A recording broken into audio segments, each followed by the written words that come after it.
A very good evening to all of you. आप सभी प्यारे व्यूअर्स का वार्म वेलकम है YT योर इंग्लिश ट्यूटर पे।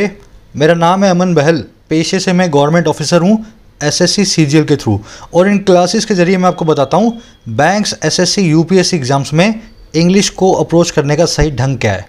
मैं ये फर्स्ट आर्टिकल, आई थिंक ये सेकंड है सुबह का, अमेरिकाज़ एशिया पॉलिसी आपके सामने रीड करूँगा। ट्रांसलेट करने के साथ साथ हर सेंटेंस के हर वर्ड पे हम फोकस करेंगे, ग्रामर और वोकैब को अलग से देखेंगे। अब आपका ऑब्जेक्टिव ये है कि इस पूरे आर्टिकल को जब आप पढ़ो आधे घंटे बाद, इस क्विज़ में आपको 5 में से 5 मार्क्स मिले। जो आप सीखोगे ना वही सबका सब इस पे अप्लाई होगा। ये पहला क्वेश्चन है RC का, तो ढंग से पढ़ना। सेकंड क्वेश्चन है ग्रामर का, तो जो भी रूल्स आएंगे उनको देखना। थर्ड क्वेश्चन है वोकैबुलरी का, तो वोकैब को भी अच्छे से आपको सीखना है। चलिए स्क्रीनशॉट ले सकते हैं इसका, वीडियो के लास्ट में आपको सोल्यूशन मिल जाएगा। आइए कुछ नया सीखते हैं।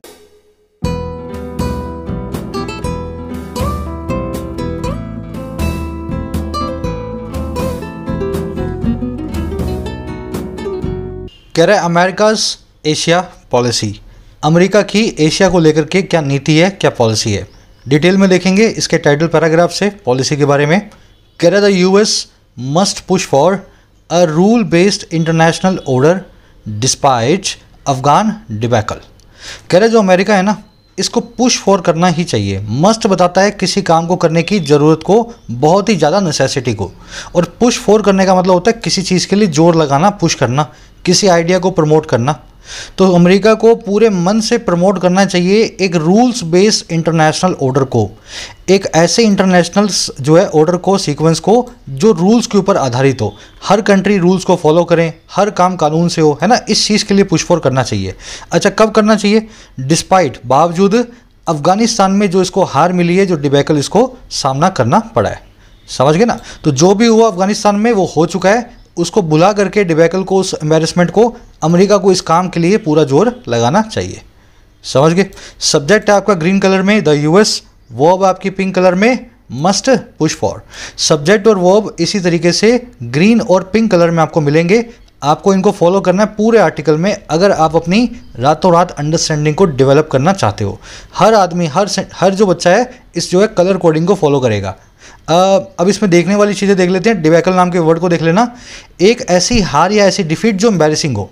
एक तो आप लड़के हारे, बहुत लड़े हो आप, है ना, और एक आप इस बुरी तरह से हारे हो जो आपके लिए एम्बैरेसमेंट बन गया, शर्मनाक है। तो शर्मनाक हार को आप बोलेंगे डिबैकल। अमेरिका को ऐसा ही फेस करना पड़ा है कुछ। डिस्पाइट, इंस्पाइट ऑफ और नेवरदलेस एक ही बात है। तीनों का मतलब होता है बावजूद, बावजूद। लेकिन ध्यान रखें डिस्पाइट के बाद में ऑफ नहीं आता।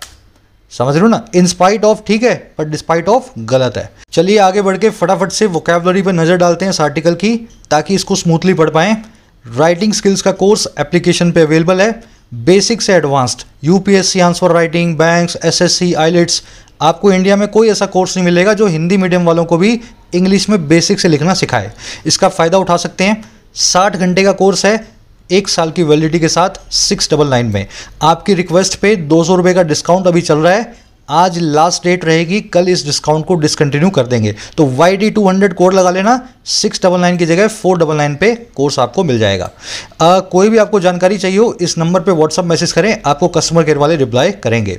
देखो ये कोर्स अवेलेबल है एप्लीकेशन पे, प्ले स्टोर से डाउनलोड करो योर इंग्लिश ट्यूटर, जाकर के इस पर मोबाइल नंबर से रजिस्टर करो और कोर्स टैब में जाकर के जो कोर्स आपको चाहिए आप उसको एक्सेस कर सकते हैं। SSC बैंक से कोर्स भी आपको अफोर्डेबल प्राइसेस पे इसी ऐप पे मिलेंगे।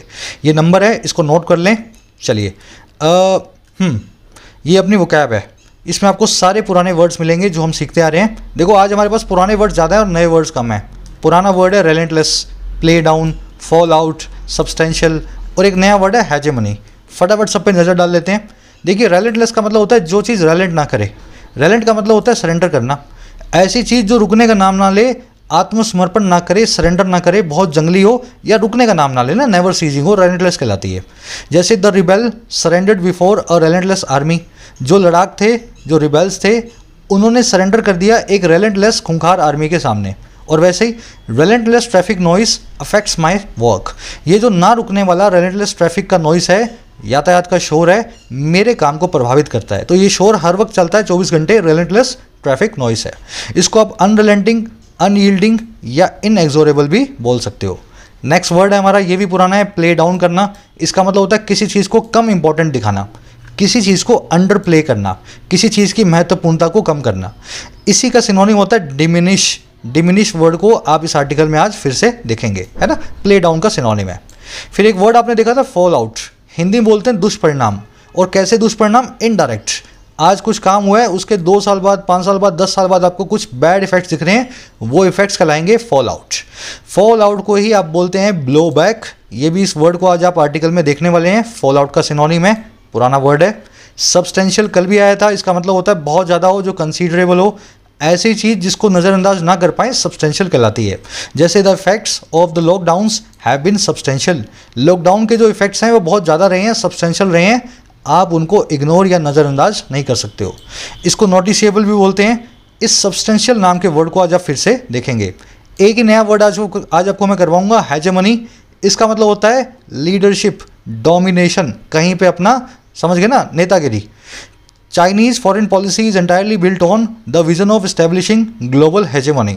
चाइना की जो फॉरेन पॉलिसी है वो पूरी तरीके से बिल्ट ऑन है, बनी हुई है इस विजन के ऊपर, जो है बनाने की पूरी दुनिया में अपनी नेतागिरी को, हेजेमनी को। चाइना यही चाहता है कि कैसे भी करके अमेरिका को हम रिप्लेस करें, यही उनकी फॉरेन पॉलिसी है। तो ये हेजेमनी नाम के वर्ड को नोट कर लेना भाई।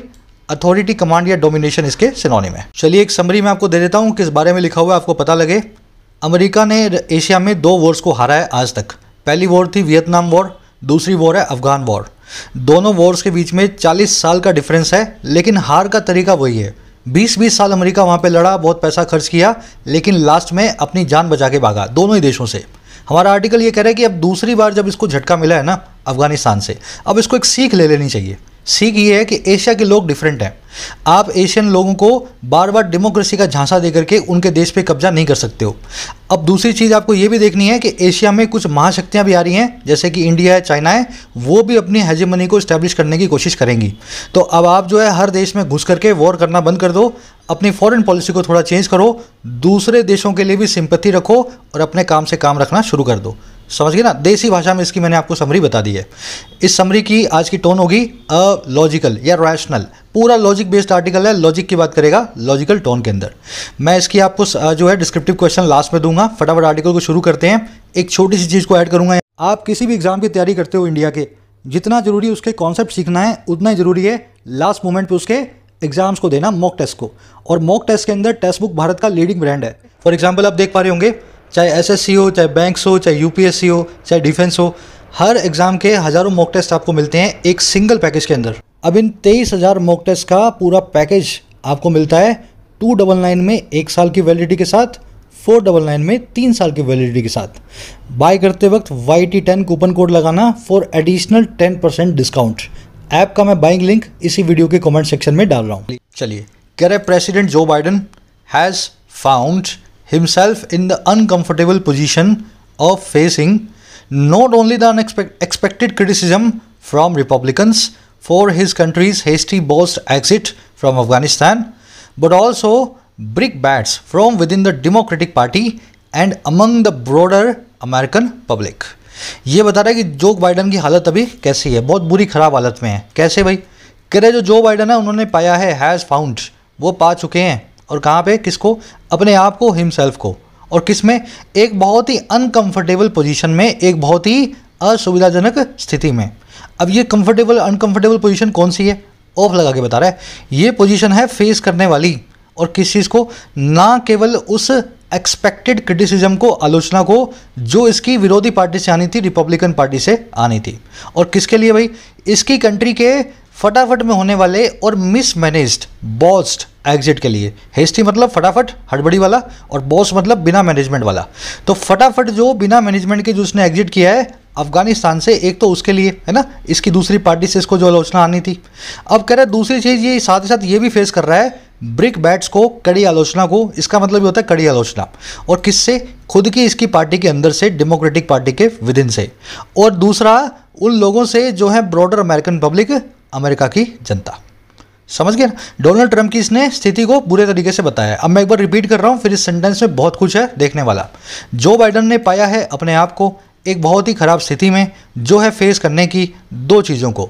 ना केवल उस एक्सपेक्टेड आलोचना को जो रिपब्लिकन पार्टी से आनी थी इसकी विरोधी पार्टी से आनी थी। और क्यों आनी थी?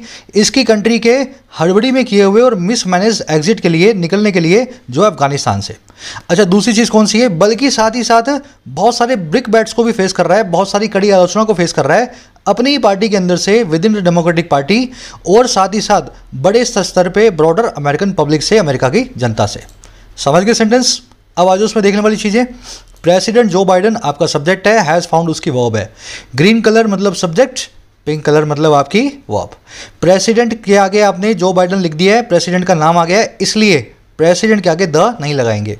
अगर यहाँ पे जो बाइडन ना लिखा होता तो आप लिखते द यूएस प्रेसिडेंट, द के साथ में यूएस प्रेसिडेंट। अच्छा चलो, हेस्टी का मतलब होता है हड़बड़ी में किया हुआ कोई काम, स्पीडली और केयरलेस काम होता है ना, वो कहलाता है हेस्टी, इसको आप हरीड भी बोलते हैं। बॉस का मतलब होता है मिसमैनेज्ड, किसी चीज़ को आप गलत तरीके से करो, आप बॉस से तरीके से कर रहे हो। ब्रिक बैट क्या होती है भाई? ब्रिक मतलब ईंट, बैट मतलब बल्ला। अगर ईंट को बल्ला बना करके फेंकूँ आपकी तरफ तो मैं क्या करूँगा? बड़े बड़े क्रिटिसिज्म आपकी तरफ फेंकूंगा। ब्रिक बैट वही होता है, बहुत ही ब्लंट क्रिटिसिज्म, खुलेआम जो आपका कोई मखौल उड़ाए, मजाक उड़ाए, ब्रिक बैट कहलाता है। तो इसको डेमोक्रेटिक पार्टी के अंदर से भी मिल रहा है। पार्टीज के नाम के आगे आप हमेशा द को लगाएं। रिपब्लिकन यहाँ पे पार्टी का नाम नहीं है, रिपब्लिकन पार्टी के लोगों का नाम है ना। रिपब्लिकन पार्टी का नाम है, एस लगा हुआ है तो द नहीं लगा हुआ। लेकिन डेमोक्रेटिक पार्टी देखो पूरा नाम है, इसलिए द को लगाया गया है। अब मैं आपको दो कॉन्सेप्ट करवाऊंगा, फटाफट से हम देखेंगे। फाउंड हिमसेल्फ, यहाँ पे हिमसेल्फ क्यों आया? देखो, इनको बोलते हैं रिफ्लेक्सिव प्रोनाउंस। इनका रीजन होता है आने का, जब सेंटेंस का सब्जेक्ट और सेंटेंस की मेन वर्ब का ऑब्जेक्ट या सेंटेंस की किसी प्रेपोजिशन का ऑब्जेक्ट एक ही हो जाए। फिर सुन लो, अगर सेंटेंस का सब्जेक्ट और उसी सेंटेंस की, उसी क्लॉज की मेन वर्ब का ऑब्जेक्ट एक ही हो, या फिर सब्जेक्ट और उसकी सेंटेंस की प्रेपोजिशन का ऑब्जेक्ट एक ही इंसान हो, तब आप रिफ्लेक्सिव प्रोनाउन को यूज़ करेंगे। जैसे she need to improve her if she is to get a job, उसको ज़रूरत है अपने आप को इम्प्रूव करने की अगर उसको जॉब चाहिए तो, if she is to get a job. अब देखो, इम्प्रूव किसको करना है? खुद को। करने वाला कौन है? शी। इम्प्रूव होने वाली कौन है? शी। सब्जेक्ट कौन है? शी। वर्ब का ऑब्जेक्ट कौन है? यही लड़की है, शी। तो आप यहाँ पे हर नहीं, आप शी की रिफ्लेक्सिव फॉर्म को यूज़ करें। अब ये रिफ्लेक्सिव फॉर्म आपको मैंने प्रोनाउन चैप्टर में करवाई हुई है डिटेल के अंदर, मैं आपको दिखा देता हूँ कहाँ है। एक सेकेंड रुक जाओ, जस्ट अ मिनट। तो यहाँ पे आई की होती है माई सेल्फ, वी की होती है आवर सेल्व्स, यू की होती है योर सेल्फ या योर सेल्व्स प्लूरल और सिंगुलर के लिए, ही की हिमसेल्फ और शी की हर सेल्फ। अगर इस फॉर्मूला से चले हैं तो यहाँ पे हर नहीं, यहाँ पे आएगा हर सेल्फ। बस यही होता है रिफ्लेक्सिव प्रोनाउन, शी के हिसाब से her self. Mohan blamed him for the accident, Mohan ने अपने आप को ब्लेम किया एक्सीडेंट के लिए। हिम हमने मोहन के लिए लगाया, लेकिन सब्जेक्ट भी मोहन है और ब्लेम नाम की वर्ब का ऑब्जेक्ट भी मोहन है। अगर मोहन खुद को ही कर रहा है तो खुद के लिए आप हिम नहीं, आप यूज़ करेंगे ही की रिफ्लेक्सिव फॉर्म को हिमसेल्फ। तो यहाँ लिख देता हूँ himself. I bought a gift for me on my birthday, मेरे बर्थडे पे कोई गिफ्ट देने वाला नहीं था तो मैंने गिफ्ट खरीद लिया खुद के लिए ही। I bought a gift for me on my birthday, ये किसके लिए खरीदा गया भाई? मेरे लिए खरीदा गया। फॉर प्रेपोजिशन का ऑब्जेक्ट कौन है? मैं खुद ही हूँ। सेंटेंस का सब्जेक्ट कौन है? मैं खुद ही हूँ। तो भाई प्रेपोजिशन का ऑब्जेक्ट और सब्जेक्ट भी एक हो जाए तब भी रिफ्लेक्सिव प्रोनाउन आएगा। आई का रिफ्लेक्सिव प्रोनाउन मी नहीं होता, वो होता है माई सेल्फ। तो मैं यहाँ लिखूंगा माई सेल्फ। समझ गए? डिटेल में आपको मैंने समझा दिया है। चलिए आगे बढ़ते हैं। नॉट ओनली बट ऑल्सो, आप जानते हैं जो नॉट ओनली के बाद में आएगा वही बट ऑल्सो के बाद में भी आना चाहिए। नीदर नोर भी इसी फॉर्मूला पे काम करता है और इधर और भी इसी फॉर्मूला पे काम करता है। जैसे the man was not only an artist but also a renowned poet. Man जो था ना केवल एक आर्टिस्ट था, एक कलाकार था, बल्कि एक जाना माना कवि भी था, पोएट भी था। नॉट ओनली के बाद में आ रहा है एन आर्टिस्ट नाम का नाउन, बट ऑल्सो के बाद में आ रहा है पोएट नाम का नाउन। ये जो एडजेक्टिव है इस नाउन से जुड़ा हुआ है, इसका खुद का कोई भी वजूद नहीं है। बट ऑल्सो के बाद में जो एडजेक्टिव आ रहा है उसका खुद का वजूद नहीं है, वो नाउन से जुड़ा हुआ है। एक्चुअल में बट ऑल्सो के बाद में नाउन ही आ रहा है ना। तो ये फॉर्मूला आपको हर जगह फॉलो करवाना है, जो नॉट ओनली के बाद में वही टाइप का पार्ट ऑफ स्पीच का वर्ड बट ऑल्सो के बाद में। तो क्वेश्चन इस पे ऐसा बनेगा, the man has written not only 3 books but also scaled Mount Everest. इस आदमी ने ना केवल 3 किताबें लिखी है बल्कि माउंट एवरेस्ट को भी स्केल करके आया है, उस पर भी चढ़ चुका है। नॉट ओनली के बाद में क्या आ रहा है? 3 बुक्स। बट ऑल्सो के बाद में क्या आ रहा है? स्केल नाम की वर्ब। यहाँ पे नाउन आ रहा है और यहाँ पे वर्ब आ रही है, तो क्या करेंगे? इसकी वर्ब को भी हम नॉट ओनली के बाद में रख देंगे। रिटन को उठाया और यहाँ लिख दिया, the man has not only written 3 books but also scaled Mount Everest. यहाँ भी आपको वर्ब मिल गई, और यहाँ भी आपको दोनों के बाद में वर्ब मिल गई। इस फॉर्मूला को यहाँ भी लगा दो। The man has not only written 3 books but also several research papers. इस आदमी ने ना केवल 3 किताबें लिखी है बल्कि बहुत सारे रिसर्च पेपर्स को भी लिखा है। क्या करेंगे भाई, नॉट ओनली के बाद में आ रहा है रिटन नाम की वर्ब, ठीक है, बट ऑल्सो के बाद में आ रहा है रिसर्च पेपर्स नाम का नाउन। सेवरल यहाँ पे एडजेक्टिव है, नाउन के लिए आया हुआ है, तो यहाँ पे वर्ब, यहाँ पे नाउन। तो क्या करें, यहाँ पे भी नाउन को लगा दो, इस रिटन को बाहर निकाल लो, यहाँ रख दो और लिख दो the man has written not only 3 books but also several research papers. बहुत सिंपल है, इस फॉर्मूला को आपको हमेशा लगाते रहना है, not only but also, neither nor, either or के बाद में। चलिए अब ये शुरू में ग्रामर आ गई है मोटी मोटी, है ना, आगे आपको कम मिलेगी। कह रहा the killing of at least 13 US troops and dozens of Afghan civilians in the bomb blast last week underscore the apparent lack of planning behind the withdrawal despite prior knowledge of its approaching deadline। अब बता रहा है Biden की गलती क्या है।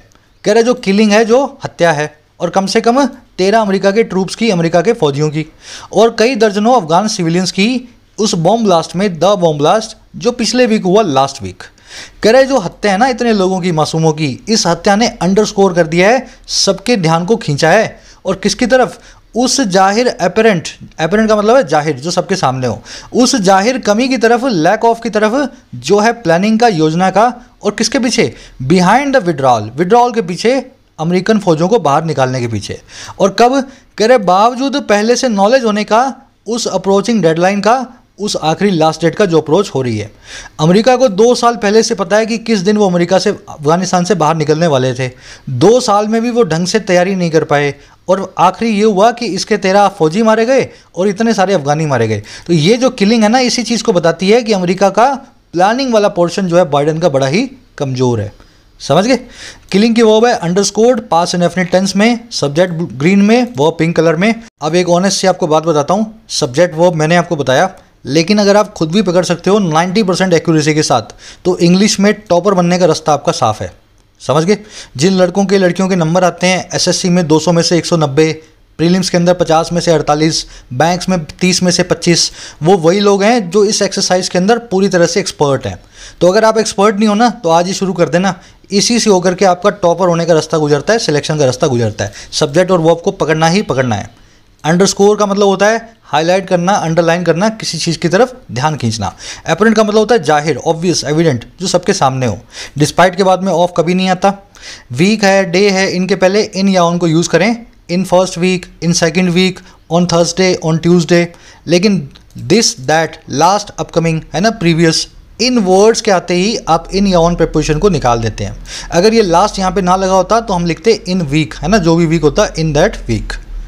कह the chaotic violent scenes at Kabul airport ungirded by the deep irony of the Taliban's unchallenged takeover of Kabul and other Afghan territories have also no doubt stung US policy makers, especially over comparisons to Saigon in 1975। अब बता रहा है Biden ने कैसे America की दुखती हुई रग पे हाथ रख दिया है, कैसा काम उसने उल्टा किया है। कह रहा है जो केओटिक और वायलेंट सीन्स है ना, वायलेंट का मतलब होता है हिंसक, लोग प्लेन पे कूद रहे हैं, नीचे गिर रहे हैं, मर रहे हैं, है ना, और केओटिक का मतलब होता है अराजकता भरे, जिसमें डिसऑर्डर हो, जिसमें पेंडेमोनियम हो, एनार्की हो। कह रहा है अराजकता भरे, केओटिक और हिंसा भरे जो सीन्स हमने देखे काबुल एयरपोर्ट पे, जो अंडरगर्डेड थे, जिनको सपोर्ट मिल रहा था, जिनको रीइंफोर्स किया जा रहा था डीप आयरनी के द्वारा, उस बहुत ही गहरे उपहास के द्वारा, जो है तालिबान को बिना चैलेंज किए हुए टेक ओवर का। तालिबान ने ऐसा कब्जा जमाया काबुस्तान में, काबुल में, अफगानिस्तान में, कि इसको कोई चैलेंज करना वाला भी नहीं है ना, बहुत डीप आयरनी है। और काबुल में ही नहीं बल्कि दूसरी अफगान टेरिटरीज में। कह रहा है इसकी वजह से ही ये सारे के सारे सीन्स हुए हैं, अंडरगर्डेड हैं, इसी वजह से इन सीन्स को सपोर्ट मिला है।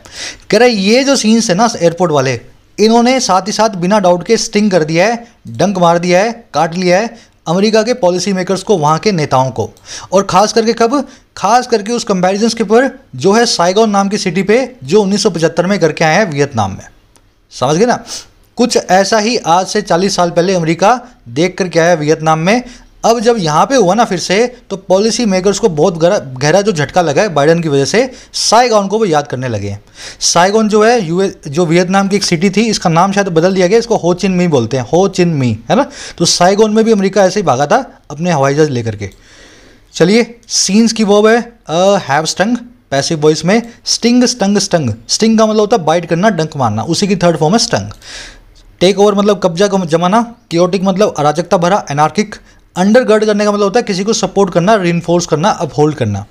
बढ़े आगे, कह रहा है how can mister Biden now hope to sell the big picture of Washington engagement in the South Asia region to his domestic political constituents in a way that limits the reputational damage to the White House. अब बता रहा है Biden को उसके सामने dilemma कितनी बड़ी है, धर्म संकट कितना बड़ा है।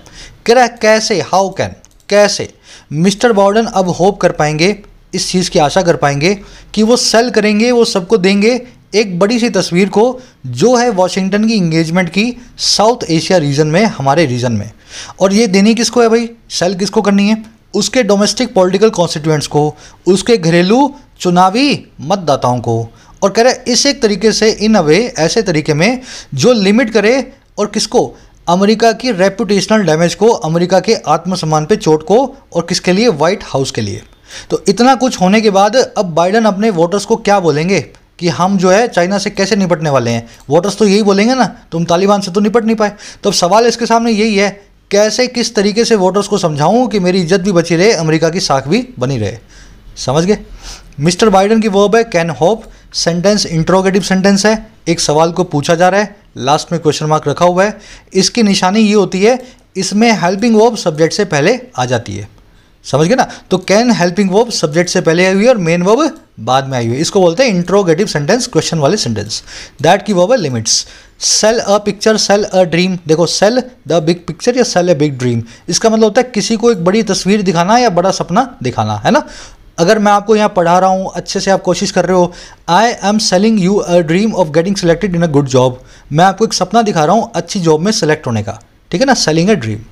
बढ़े आगे, कह रहा है the first step will be at long last to shift the American policy paradigm on Afghanistan from a boiler plate approach toward institution building to recognizing the political complexities of governing a society where tribal and ethnic loyalties supersede Western norms of rational decision making by government। ये sentence सबसे complicated sentence है और सबसे अच्छा sentence है पूरे article का। ध्यान से समझना इस समस्या का सोल्यूशन। कह रहा है जो पहला स्टेप होगा ना, विल बी, बाइडन कैसे बताएगा, पहला स्टेप उसका वो होगा will be at long last. At long last का मतलब है आखिर में जाकर के, एट द एंड। तो आखिरकार जाकर के शिफ्ट कर देना अमेरिकन की पॉलिसी के पैराडाइम को, अमेरिका की पॉलिसी की स्ट्रक्चर को, अमेरिका की पॉलिसी के ढांचे को, और किसके ऊपर, अफगानिस्तान के ऊपर।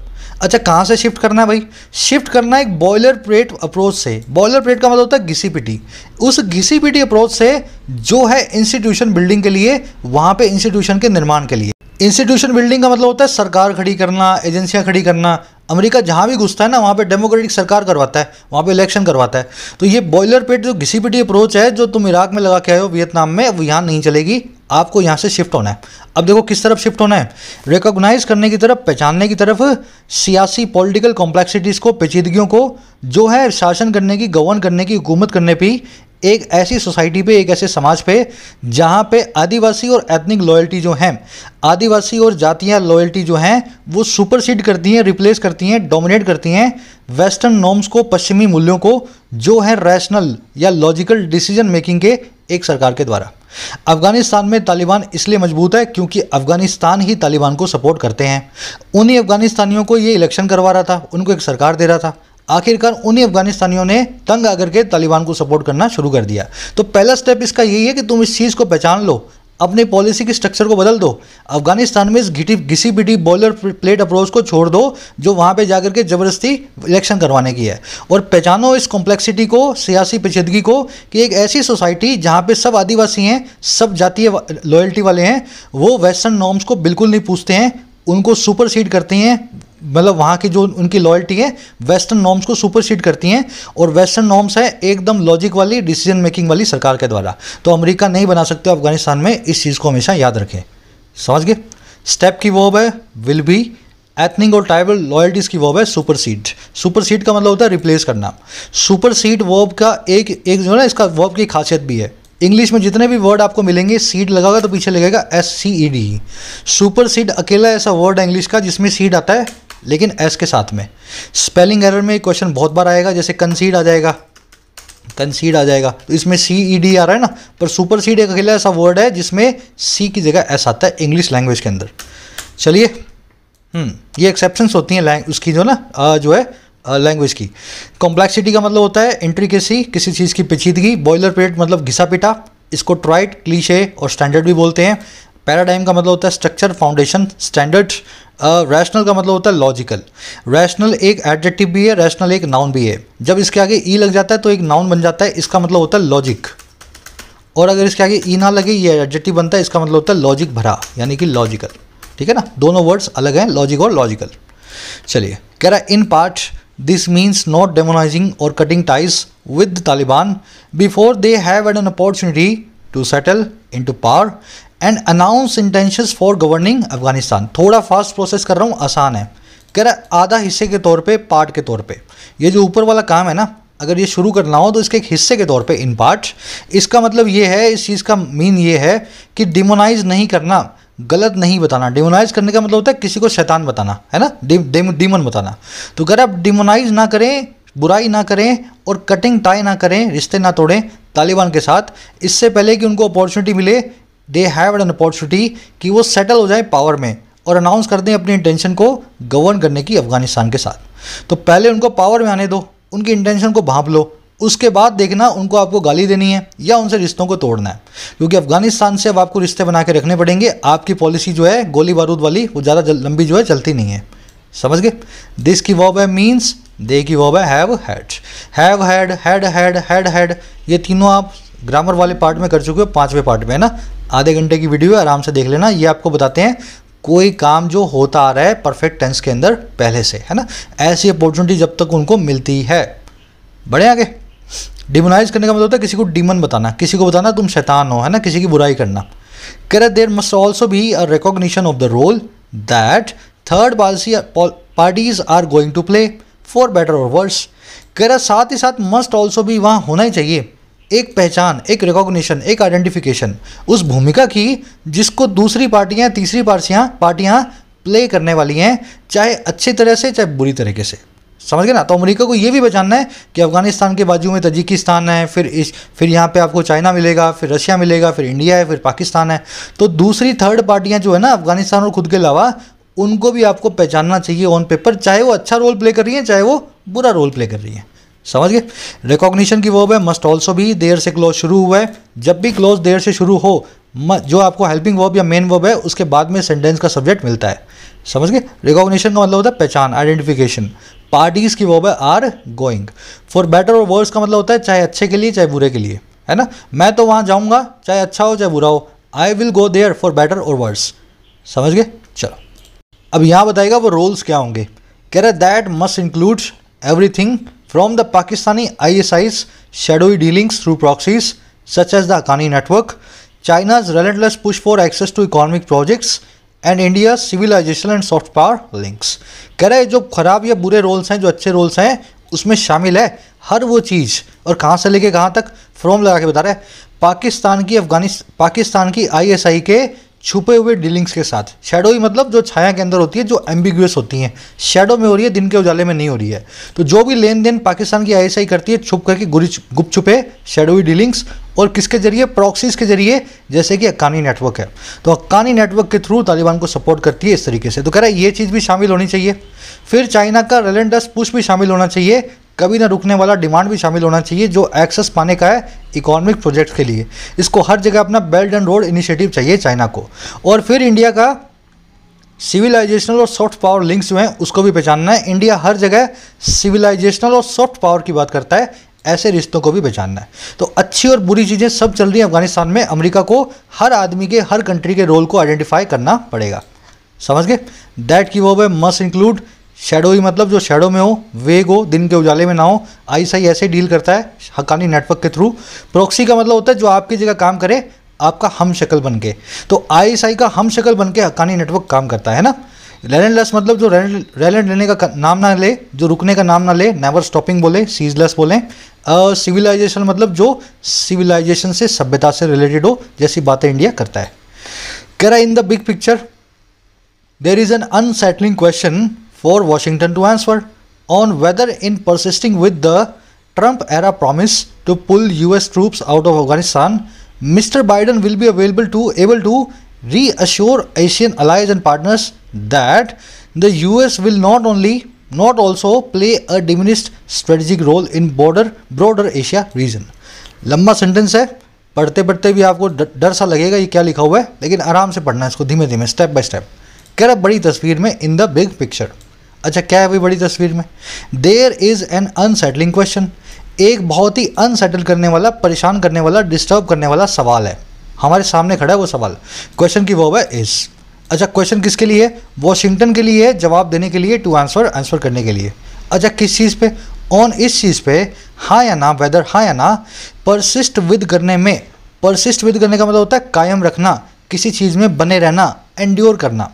कह रहा सवाल ये है हाँ या ना, परसिस्ट करने का जो काम है, कायम रखने का जो काम है, ट्रंप की एरा के प्रॉमिस को जो है पुल कर देने का अमेरिका की ट्रूप्स को अफगानिस्तान से बाहर।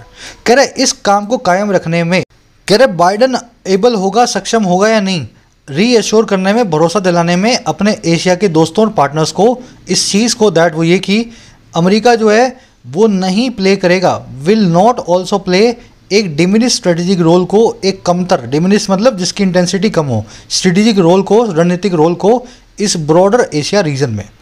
अब अमेरिका के ऊपर किसी का भरोसा रहा नहीं है। बड़ी पिक्चर में अमेरिका के सामने एक यही सवाल है कि भाई ट्रंप ने तो वादा कर दिया है सारी ट्रूप्स को निकालने का, तो हम निकाल भी रहे हैं, लेकिन निकालते निकालते क्या बाइडन अपने एशिया में जो दोस्त हैं, जो इंडिया है या जापान है ना, ऑस्ट्रेलिया को भी मान सकते हो कुछ हद तक, इंडो पैसिफिक में, इन सबको भरोसा दिला पाएगा नहीं दिला पाएगा कि हम अभी भी एक डिमिनिश रोल को प्ले नहीं करने वाले हैं, हम अभी भी एशिया में आपका साथ देंगे, डोमिनेट करेंगे एशिया रीजन को, ब्रॉडर एशिया रीजन को। अब सबको यही लग रहा है अमेरिका का पत्ता एशिया से साफ हो चुका है, समझ गए ना? तो क्वेश्चन की वर्ब है इज, देयर से क्लोज शुरू हुआ है, इस वर्ब का देयर से कोई कनेक्शन नहीं है, ये वर्ब आई है क्वेश्चन के हिसाब से ना। बहुत सारे क्वेश्चन होते, क्वेश्चन से लिखा होता तो यहाँ पे आर भी लगा था।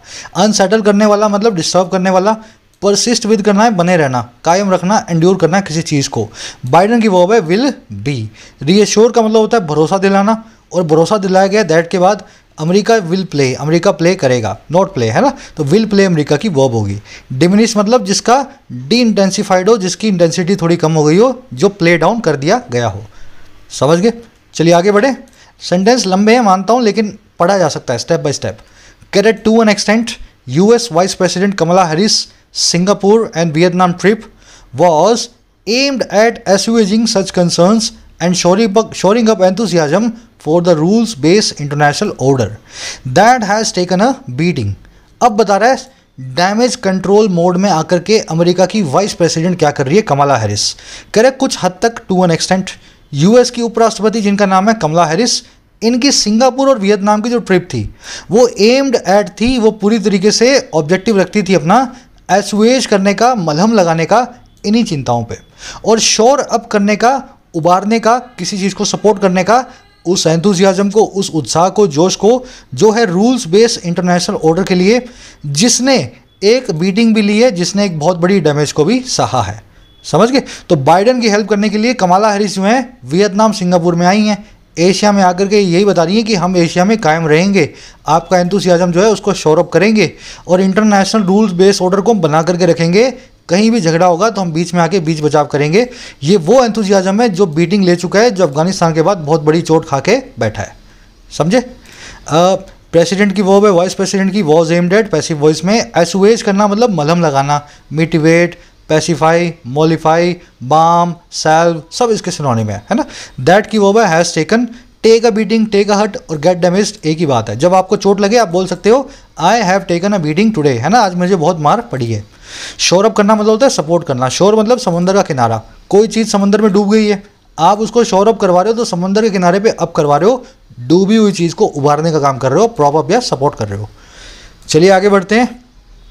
कह रहा फिर भी yet unless Washington follows up such summit meetings with ground level engagement, for example through the Quad or deeper bilateral initiatives with friendly democracies including India, Asian powers will be hard pressed to assume anything other than the Washington's indifference towards their interest। अब कह रहा खाली घूमने से नहीं होगा, Singapore में हो है, वियतनाम में, इससे खाली आपका जो है एंथुजियाज्म सही नहीं होगा। कैसे होगा?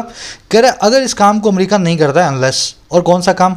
अमेरिका जो है वाशिंगटन फॉलो अप नहीं करता है इस चीज़ का, फिर से जो है जा करके संभालता नहीं है। फॉलोअप करना मतलब संभालना, जो किया उसको फिर से देखना। और इन समिट को, इन मीटिंग को, समिट मीटिंग्स को, और किसके जरिए? ज़मीनी स्तर पे, ग्राउंड लेवल पे इंगेजमेंट के जरिए, बातचीत के जरिए।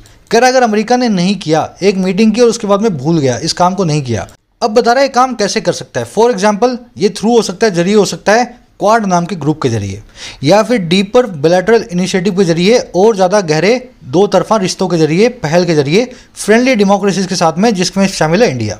कह रहा अगर इसने ऐसा नहीं किया ना, सिर्फ मीटिंग करके भागा है, तो एशियन पावर्स जो हैं, एशिया में जो जितने भी लोग बैठे हैं पावर वाले, वो भी हार्ड प्रेस्ड होंगे, वो बहुत ज़्यादा मजबूर हो जाएंगे अज्यूम करने के लिए किसी भी और चीज़ को सिवा इसके, और जो है वॉशिंगटन का इनडिफरेंस, वॉशिंगटन की अपैथी, वॉशिंगटन की असंवेदनशीलता उनके इंटरेस्ट के लिए, उनकी भलाई के लिए। तो अगर मीटिंग की, उसके बाद बातचीत नहीं की, तो इंडिया, जापान, है ना, फिलीपींस, सब यही सोचने वाले हैं कि अमेरिका सिर्फ बात करता है। अब उनको सबको यही लगेगा कि हमारे लिए इनडिफरेंस अमेरिका में पैदा हो गया है, हमें बचाने वाला कोई भी नहीं है ना। एशियन पावर्स की वजह विल बी प्रेस्ड का मतलब होता है इन स्ट्रेस, वेरी हार्ड प्रेस्ड हो तो आप बहुत ज़्यादा स्ट्रेस में हो। इनडिफरेंस होता है आपके किसी को लेकर के बेपरवाही, अपैथी बोल सकते हो, नॉन शैलेंस भी बोल सकते हो। किसी के लिए आप चाहे मरे या जिए, आपको कुछ फ़र्क ना पड़े, तो आप उसको इनडिफरेंस दिखा रहे हो। ग्राउंड लेवल मतलब ज़मीनी हकीकत, है ना, ज़मीनी लेवल पे वॉशिंगटन की वो है फॉलोज अप। अनलेस, अनटिल और लेस्ट, इनके बाद वाले क्लॉज में कभी भी नोट नहीं आता, क्योंकि इनके मीनिंग में नोट ऑलरेडी रखा हुआ है ना। इस रूल को हमेशा याद रखें। अनलेस जिस क्लोज से जुड़ा हुआ है, अनटिल जिस क्लोज से जुड़ा हुआ है, और लेस्ट नाम का वर्ड जिस क्लोज से जुड़ा हुआ है, उस क्लोज में कभी भी नोट को यूज़ नहीं करते हैं। कह रहा the danger for the West of considerable blowback that could emerge thus are at least twofold. अब बता रहे हैं अमेरिका के लिए, वेस्ट के लिए क्या डेंजर है। कह रहे जो डेंजर है ना वेस्ट के लिए, और कौन से? बहुत बड़े ब्लोबैक वाले। कंसीडरेबल मतलब बहुत बड़ा, जिसको कंसीडर करना पड़े, सिग्निफिकेंट हो, और ब्लोबैक का मतलब होता है फॉल आउट, दुष्परिणाम। कह रहे जो डेंजर है दुष्परिणामों का अमेरिका के लिए, वो दैट कुड, जो वो दुष्परिणाम जो इमर्ज हो सकते हैं, जो ब्लोबैक निकल करके आ सकते हैं। कह रहे इस प्रकार से वो डेंजर हैं। कौन कौन से हैं भाई? कह रहे कम से कम टू फोल्ड हैं, दुगने हैं वो। अब बताओ कैसे कैसे।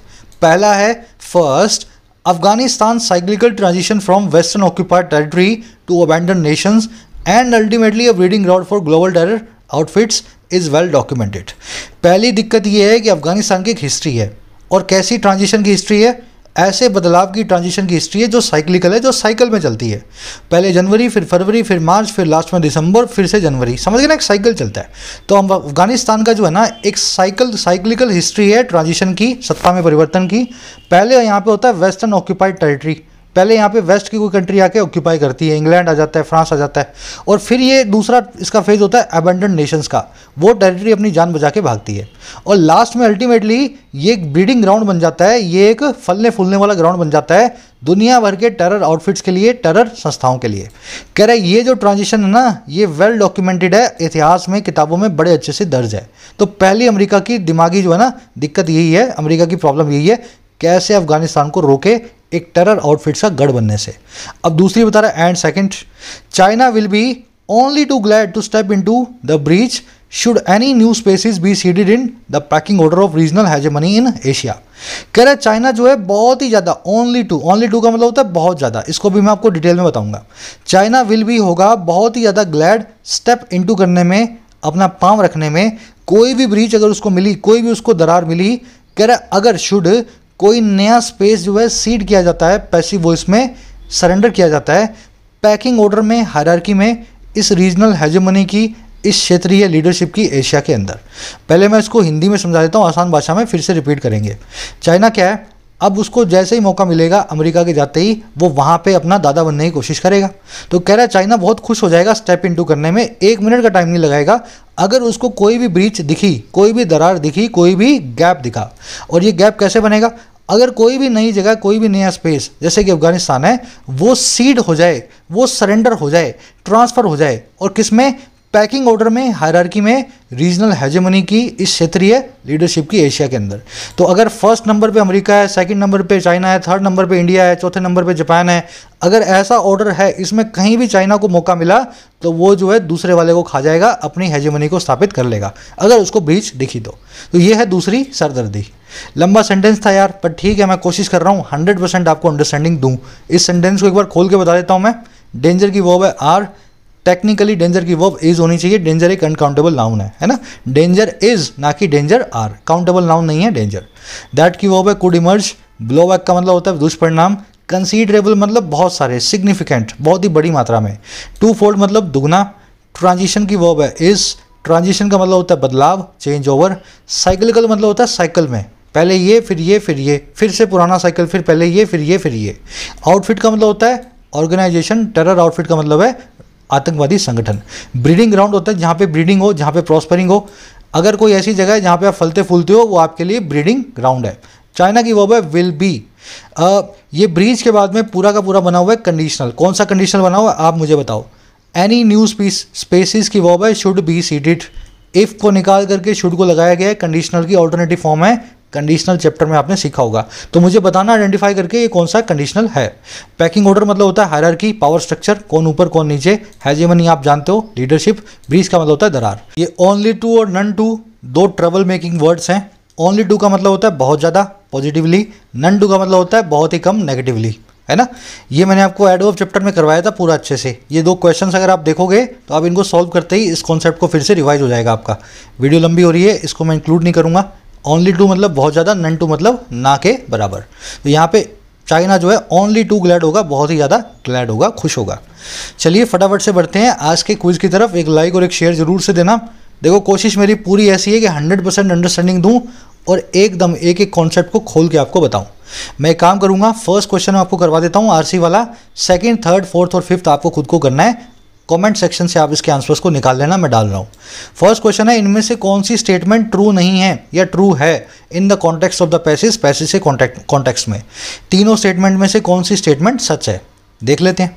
The US has long had a foreign policy considerate of interests that are associated with governing tribal and ethnic communities.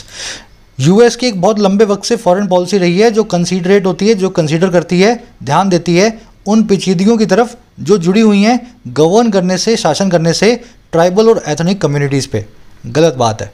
US हमेशा अपनी जाकर के चलाता है हर जगह पे, वहाँ के लोगों के बारे में सोचता नहीं है, सुनता नहीं है, बस इसको वोटिंग करवानी है, इलेक्शन करवा के डेमोक्रेसी बनानी है। तो ट्राइबल और एथनिक कम्युनिटी जो है, अब उसके बारे में इसको सोचना पड़ेगा। ये है नहीं, ये लॉन्ग हैड वाली बात गलत है, फर्स्ट मेरा आंसर नहीं है। समझ गए ना, ये अभी तक नहीं करता रहा, इसको करने की जरूरत है, तो अभी तक नहीं कर रहा, तो ये ट्रू नहीं है, फॉल्स हुआ। The Vietnam and Singapore trip of US president vice president Kamala Harris has showcased Washington's apathy towards interest of its Asian allies. कह रहा है वियतनाम और सिंगापुर की जो ट्रिप है कमला हैरिस की, उसने शोकेस किया है, दिखाया है अमेरिका की इनडिफरेंस को, अब बेपरवाही को, अपैथी को, इंटरेस्ट के लिए, भलाई के लिए इसके एशिया के दोस्तों में। उल्टी बात, कमला हैरिस इसलिए गई है वियतनाम और सिंगापुर क्योंकि वहाँ पे जाकर के ये एशियन दोस्तों को, जापान और इंडिया को ये बताना चाहती है कि हम आपके साथ अभी भी हैं, अफगानिस्तान से निकलने के बाद भी।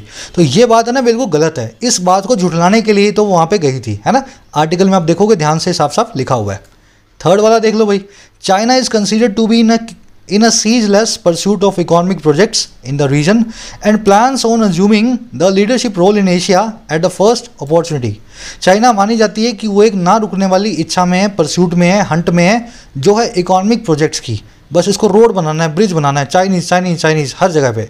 तो ऐसा माना जाता है चाइना यही करना चाहता है और साथ में प्लान करता है कि वो लीडर बन जाएगा, लीडरशिप रोल को ले लेगा एशिया में। अगर उसको मौका मिला फर्स्ट अपॉर्चुनिटी पे इस काम को वो कर देगा। ये बात 100% करेक्ट है। लास्ट वाला सेंटेंस इनफैक्ट इसी चीज़ के ऊपर लिखा हुआ है। तो यहाँ पे आपको क्या करना है, सी वाले को करेक्ट करना है, तो ओनली 3 ये वाला आपका करेक्ट आंसर बनेगा। थोड़ा मुश्किल बनाया है मैंने बैंक वालों के लिए, अब बाकी के तीनों चारों क्वेश्चंस इजी हैं, फटाफट से इनको आप करो, सॉल्व करो। कमेंट सेक्शन में जाना और मुझे बताना आउट ऑफ 5 आपको कितने मार्क्स मिले, है ना। ये 4 मार्क्स 5 मार्क्स में से आपने कितने मार्क्स लिए। एक लाइक और एक शेयर वीडियो को जरूर से। अंटिल देन, राइटिंग स्किल्स के कोर्स के लिए कोई भी क्वेरी हो इस नंबर पर कॉन्टैक्ट कर सकते हैं। किसी भी कोर्स के लिए, है ना, ऐप से रिलेटेड आपको कोई कस्टमर केयर वाला बंदा जो है ज़रूर से रिप्लाई करेगा। Signing out.